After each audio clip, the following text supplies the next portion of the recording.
Hola, bienvenido a la tercera clase de posicionamiento web. Hoy vamos a hablar un poco sobre palabras claves, sí, principalmente palabras claves, estructura web, arquitectura e interlinking. Acá, bueno, lo importante y con lo que tenemos que comenzar es hablando por qué es importante el SEO. Y acá, bueno, algunos datos importantes y de contexto para que podamos entender la importancia del SEO en los motores de búsqueda y en general en Internet y en Google principalmente. Por ejemplo, el 87% de los usuarios hacen una búsqueda en Google cada segundo. Eso nos dice que, bueno, Google es un monstruo a nivel búsqueda. Por allí, bueno, ya TikTok está compitiendo muchísimo con él, pero bueno, sigue siendo el principal buscador. El 93% de los puertos online, cualquiera, tiene un buscador como inicio. El 80% de los buscadores descartan la publicidad paga en buscadores. Esto lo coloco como una incógnita porque era un dato que estaba en algunos materiales de apoyo, pero es un dato que capaz no está tan actualizado. El 80% de los buscadores no descartan la publicidad paga dentro de los mismos buscadores. En pocas palabras, sabemos que cada vez que buscamos una palabra clave o algún tipo de cualquier cosa dentro de Google, nos va a aparecer el famoso estandarte de allí arribita de cada web que dice promocionado y luego abajo aparecen cualquiera de las webs que están rankeadas dentro de los primeros resultados de búsqueda, pero que no están promocionados o pagos. La forma más directa de identificarlo es eso, ¿no? Los que dicen promocionados en la parte de arriba es pauta paga. Los que no dicen y están dentro de los primeros rankings de búsqueda significa que están con un buen posicionamiento SEO. Sin embargo, el dato acá dice que el 80% descarta los que son promocionados. Yo creo que este dato no es relevante hoy en día porque la verdad no se pagaría ni se pautaría si fuese ese el caso. Pero bueno, más adelante vamos a ahondar un poco más en este dato.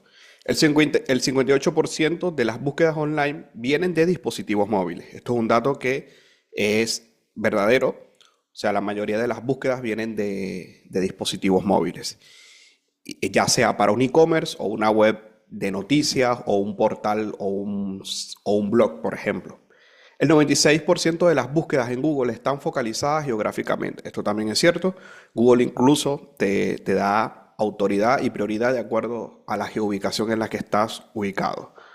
El 39% del tráfico online en sitios de e-commerce vienen de motores de búsqueda. Totalmente cierto también. Y acá, bueno, unos datos extras que les regalo y un cuadro comparativo entre Google, TikTok y YouTube como motores de búsqueda. Google es el principal, ¿no? La mayoría de las personas cuando necesitan buscar un servicio, un producto, vamos a Google, googleamos y ya eso nos dice que también estamos propensos a ser parte de una tasa de conversión o que estamos propensos a hacer una compra o una adquisición. Google sigue siendo el principal motor de búsqueda. Hay estudios que indican que entre los jóvenes de 18 a 24 años, solo el 96% empieza su búsqueda en Google. Entonces ustedes pensarán, bueno, si sigue siendo el principal, acá nos está diciendo que la mayoría de los jóvenes buscan en otro sitio web. ¿Cuál creen que es este sitio web? Bueno, si ya lo pensaron y lo dijeron, exacto, TikTok.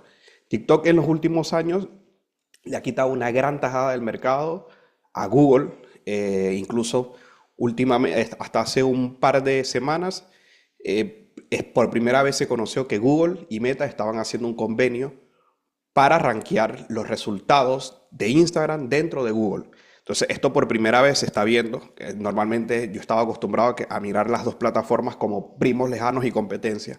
Pero hoy en día el posicionamiento SEO de Instagram ya te está rankeando en los primeros resultados de Google. ¿Esto por qué? Bueno, por algo sencillo y directo. TikTok les estaba comiendo parte del mercado. TikTok tiene más de 1.000 millones de usuarios activos mensuales. Entre los jóvenes de 18 a 24 años, el 21% de las búsquedas empiezan por TikTok. Y eso tiene que ver un poco con que una imagen te lo explica de una forma más sencilla, un video se hace más interactivo e intuitivo. El algoritmo de TikTok es una locura a nivel búsquedas y el SEO dentro de la misma herramienta funciona recontra bien también. El uso de TikTok como buscador ha crecido hasta un 40% entre los jóvenes. Esto es un dato real y bueno, como les mencioné recién, le quitó una buena tajada a Google y por eso están haciendo convenios Google y Meta, porque a ambos les conviene, la verdad, llegar a un acuerdo para poder seguir rankeándose como los principales motores de búsquedas. Bueno, Google sigue siendo el buscador dominante con una cuota del mercado que supera el 80% a nivel mundial. Este dato probablemente igual ha bajado en los últimos 2-3 años. Probablemente debe tener una cuota del 70-75%. Google procesa miles de millones de búsquedas al día, totalmente cierto. Y bueno, YouTube tiene un gran volumen de búsquedas superando a buscadores como Bing y Yahoo, sin duda. Ya creo que igual poca gente lo utiliza, tanto Bing como Yahoo, pero sí ayuda mucho a rankearse. La publicidad paga dentro de estos dos motores de búsqueda también es muy económica, el costo por clic es bien bajo. Y bueno, un segundo dato es que YouTube era el segundo motor de búsqueda más grande del mundo. Lo desplazó TikTok, obviamente. Y aquí, bueno, el convenio de Google, porque muchos no lo saben o no recuerdan, pero YouTube es prácticamente un hijo de Google. Incluso la pauta paga, las publicidades pagas de YouTube se pueden hacer desde la plataforma de Google Apps. Bueno, esto es algunos datos de por qué la importancia del SEO dentro de los motores de búsqueda. Y bueno, esto nos lleva a otro punto que son las palabras clave, las keywords. Las palabras clave se refiere al tema o temas de un contenido que es la base de una consulta de búsquedas. La investigación y selección de palabras clave está estrechamente vinculada a la producción de contenido y son fundamentales para los esfuerzos del marketing SEO. Para maximizar el marketing en motores de búsquedas, las organizaciones deben seleccionar las palabras claves adecuadas, tanto en términos de frecuencia de búsqueda como de competitividad. Y esto nos lleva a un punto importante y es saber ajustar las palabras claves de acuerdo a tu nicho o a lo que representa tu empresa o e-commerce o blog. No es lo mismo escribir palabras claves para un nicho que tenga que ver con noticias a algo que tenga que ver un poco más con productos, capaz televisores, consolas, tecnología. Y bueno, esto nos lleva también a esos tipos de palabras clave. Existen tres principales, según la tipología del negocio, según su longitud y según su rol o intención del usuario. Dentro de la de negocio existen tres principales: vitales, relevantes e irrelevantes. Que son vitales, son las más relevantes para un negocio o tema en específico, ¿no? Lo esencial.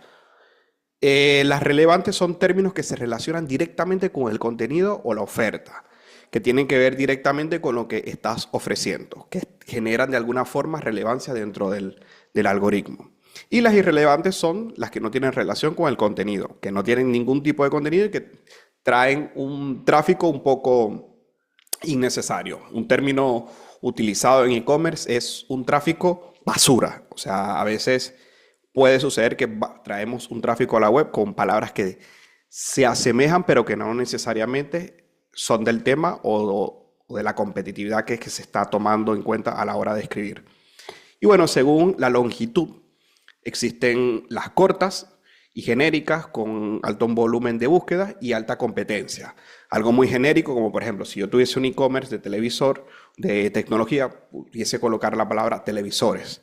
Es algo muy corto, es bien genérico y puedes estar compitiendo con todos los que están posicionándose con televisores, ya sean otras e-commerce o empresas que se dediquen a fabricar. Luego existen la de longitud media, que son un poco más específicas, con un volumen de búsqueda o competencias moderados. Ya puede ser, por ejemplo, televisores color violeta, ya ahí entro en algo más específico.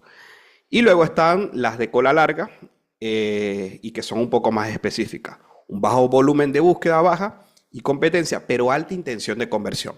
Y aquí el dato de colores, que siempre lo doy en clase, es como que mientras la palabra sea más larga y específica, significa que la intención de búsqueda también lo es. Y eso nos lleva también a un usuario que está un poco más competente a comprar, a hacer una acción, a suscribirse. Mientras más largo es el texto, más específico es lo que estoy buscando. Y con esa intención, también más específico voy a tratar de hacer una conversión, una venta, una suscripción. Y luego están las de según rol de intención o de usuario. Ahí entran las informales, que son utilizadas para buscar información general, respuestas o preguntas. Esto tiene que ver un poco más con la intención del usuario. Las navegacionales son usadas para encontrar un sitio web o página en específico. Las de investigación son para revisar productos, servicios, antes de realizar una compra. Comercial, que son palabras que el usuario tiene una intención clara, realizar una acción comercial. Las transaccionales indican una intención de realizar una compra o complementar una acción. Todas estas que tienen que ver un poco más con la intención del usuario están normalmente anexadas a, bueno, artículos, blogs, porque tienden a estar escritas dentro de una descripción un poco más larga y extensa que tiene que buscar más a ese usuario que está buscando con palabras que se asemejan, pero que no directamente son el artículo, ¿no? O ya tienen una intención de hacer una compra. Y bueno, y uno toma todo eso en cuenta a la hora de escribir artículos, de escribir en el blog. Toma en cuenta aquello que los usuarios están buscando para investigar sobre nuestro producto de forma indirecta, aquellas palabras que de repente están buscando para navegar, aquellas que se están informando sobre el producto. Y bueno, acá otros tipos de palabras claves, negativas, que son aquellas que aumentan nuestra tasa de rebote. Como les mencioné en una de las anteriores, son las irrelevantes. Se pudiesen entrar dentro de las irrelevantes, que son palabras negativas que generan algo de confusión. Son palabras homónimas, que quiere decir que, bueno, probablemente se asemejen a nuestro término de búsqueda, pero que no necesariamente lo es. En este momento no se me ocurre un ejemplo directo, pero pudiese ser un término como plataformas. O sea, yo pudiese tener, qué sé yo, una fábrica de plataformas de metales y existen lugares que venden plataformas digitales. Entonces el término plataforma, por ejemplo, pudiese ser bien ambiguo para diferentes industrias. Entonces acá, bueno, estas palabras pudiesen de repente colocarse en una lista negativas como para que de alguna forma crear un filtro y que no me traiga un tráfico que no me beneficie a la hora de convertir, porque de repente ese estaba buscando plataformas digitales y yo estoy ofreciendo plataformas de metales. Puede ser un ejemplo. Luego existen palabras de marca que mencionan a la marca, obviamente, las famosas palabras de branding que se asemejan a lo que estoy ofreciendo, al producto, a la marca en sí misma. Si yo trabajo para Coca-Cola, pudiese ser Coca-Cola. No utilizar la palabra cola porque de repente allí ya entraría en términos más ambiguos, o marcas semejantes que venden la coca también pudiese ser, o que vendieran sí, la bebida con coca. Bueno, pudiese ser también acá otro tipo de palabras, son las locales que hacen obviamente referencia al lugar de la operación. Aquí entra un poco el tema que mencionaba recién de la geoubicación, que allí Google Maps, dentro de las búsquedas también te rankea de acuerdo a la geoubicación. Y palabras claves de concordancia amplia, amplia modificada de frases exactas y negativas. Acá hago un poco un repaso por arribita, porque más adelante igual las vamos a abordar un poco más. Y bueno, aquí unos ejemplos de las palabras claves. Estas láminas, recuerden que las tienen también dentro de una carpeta donde van a poder tener acceso a todo este contenido si quisieran ver un poco más los ejemplos de palabras claves y cómo se aplican. Luego vamos a entrar en otro tema que es la estructuración web. La estructuración web también se le conoce como arquitectura web o taxonomía. Yo la conozco como taxonomía en muchos casos, creo que es la forma más profesional de decirle, y es la manera en la que están organizadas y distribuidas las distintas páginas que conforman un sitio web. Es decir, hace referencia a su jerarquía, cuáles son más importantes y cómo están enlazadas entre ellas mismas. Este dato es importante porque más adelante vamos a abordar algo llamado interlinking, que tiene que ver con esto, ¿no? Como solo la taxonomía y la estructura de una web ayuda a rankearnos en los primeros resultados de búsqueda. Y cómo están enlazadas entre ellas mismas también nos ayudan a rankear. Entonces, bueno, la importancia. ¿Por qué la arquitectura web? La arquitectura web, uno, facilita la navegación, ¿no? El tener todo bien estructurado ayuda a que al usuario se le haga más fácil entender cómo funciona un sitio web y puede terminar de la home a suscribirse en un newsletter o agregando un producto al carrito de forma más clara y precisa. Ayuda a la claridad de las palabras claves, de las keywords. Es la base fundamental del SEO, es lo que probablemente genere la principal base de autoridad. Una web bien estructurada te empieza a rankear automáticamente dentro de los primeros resultados de búsqueda si se hace de forma bien organizada. Evita errores y facilita lo que les mencionaba recién, que era el interlinking. Esta sería la estructura de una página web común. Lo principal así sería como que la opción vertical en cómo está organizado, ¿no? Una página principal, página que aparece cuando pones el dominio de tu sitio web y es la página raíz, también se le conoce como página raíz. Es básicamente la home. Pudiésemos decir que la home puede ser una página principal. Es la página raíz, es donde está el sitio, es donde los usuarios llegan por primera vez. Luego están las páginas pilares que se le conocen como la organización y distribución de las páginas de un sitio web. Pudiesen ser, por ejemplo, las categorías. Home, categorías y luego subcategorías. Esas vendrían siendo las páginas secundarias, las subcategorías. Son apartados con información más específica y se accede a ellos pasando primero por las páginas pilares, obviamente. Entonces sería, para resumir, sería así: home, páginas pilares, categorías pudiese ser en un e-commerce, y subcategorías o páginas secundarias. Esa vendría siendo la estructura sencilla y básica de una arquitectura web. Obviamente pudiese ser más abarcativa y amplia dependiendo del medio, dependiendo de la web, pero a grandes rasgos esa es la estructura sencilla de una web. El concepto que hablaba recién en cada una de las láminas anteriores de cómo tener una página bien organizada te ayuda a interlinkear el sitio para rankearnos dentro de los primeros resultados de búsqueda. Y bueno, acá el concepto de interlinking. El interlinking es el proceso por el que se enlazan dos páginas de un mismo dominio para proporcionar información de interés a los usuarios. El enlazado se realiza empleando un anchor text, también conocido como texto ancla, para contextualizar la página de destino. Los enlaces son las bases por las que los bots de los buscadores descubren las URLs. Y acá, bueno, importante que nos aclara que a través de esa forma de anexar una web, una página con otra, no solamente te da más relevancia, sino que ayuda a que los motores de búsqueda, esos robotcitos dentro de Google o TikTok, ayuden a ubicar rápidamente tu web. Y bueno, acá unas ventajas del interlinking. Primero, favorece el rastreo y la indexación. Permite favorecer el rastreo tanto de nuevas páginas como de aquellas que, por niveles de profundidad, son más difíciles de acceder. A través del enlazado interno podemos ofrecerle al usuario información complementaria relacionada con su tema de interés. O sea, nos puede llevar además a un tema secundario que tenga que ver con ese tema prioritario o con el que estaba enlazado el usuario que llegó por algún enlace o que estaba googleando o por el cual se interesó. También es fácil por el tema del traspaso de la autoridad. Cuanto mayor sea la autoridad de una página, mayor será la probabilidad de que Google la entienda como relevante y por tanto la posicione más alto en los resultados de búsqueda. Y acá, bueno, algo importante sobre la relevancia y la autoridad. La relevancia se genera a través de: yo soy Coca-Cola, yo tengo ya como una especie de nombre o DNI, soy Cetrogar, soy Frávega, o soy cualquier empresa que ya tiene un nombre, un eslogan, una marca como tal. Eso me genera de alguna forma autoridad, ya soy conocido. Y la relevancia se genera a partir de los datos que encuentran sobre mí en la web, a partir de el dato real que existe de mi página web, de mi contenido o de mis productos.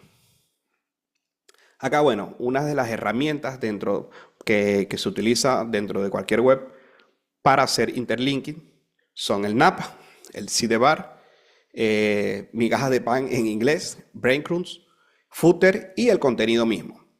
El NAT, bueno, como lo pueden ver, viene siendo esa especie de menú que encontramos casi siempre del lado izquierdo dentro de las webs. El sidebar viene siendo esa columna compartida en el que podemos ver también el contenido. Y el breadcrumbs es esas flechas que nos llevan nuevamente hacia la parte de arriba. El footer es literalmente lo que está abajo en la parte de las web, que es donde se colocan algunos datos extras sobre la web. Y bueno, el mismo contenido generado a través de redes o de las mismas web también te ayuda a hacer que te rankees dentro de los primeros resultados a través de los interlinking dentro de las webs. Acá, bueno, mencioné dentro de todos los conceptos un término muy importante que es indexación. Y acá probablemente es uno de los conceptos más importantes, porque la indexación es justo lo que hacemos dentro, es justo lo que hacen los motores de búsqueda a la hora de que nosotros ranqueemos una página web o que googleemos directamente o busquemos cualquier término de palabra o sí, cualquier término de palabra. Es la acción en la que los bots de Google encuentran y clasifican nuestros contenidos en sus bases de datos. En pocas palabras, son esos 3 segundos en los que al colocar Enter, es una analogía, ¿no? En lo que colocamos Enter, el bot empieza a rastrear y dice, bueno, lo que estás googleando o el término de búsqueda que estás haciendo tiene que ver o tiene relación con esta web o con este contenido. Son 3 segundos y eso se le llama indexación. Es el proceso por el cual los motores de búsqueda, los robots de Google, encuentran y clasifican nuestro contenido de acuerdo a su base de datos. Importante lo que mencionaba recién de la autoridad. Es la jerarquía de cada página en el sitio web dado por la calidad propia. Para no perder autoridad hay que optimizar siempre el crawlbound también. Y bueno, acá aclaro lo que es el crawl budget, que también es el tiempo que dedican los bots de los usuarios a rastrear un sitio web. Uno es la acción de buscar o rastrear y el crawl es el tiempo que tarda.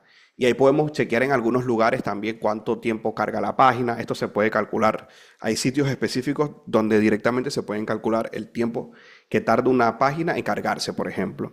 Un dato de color es que normalmente el usuario no tarda más de 4 segundos. O sea, si una página tarda más de 4, 5, 6 segundos en cargarse, es muy probable que el usuario se vaya.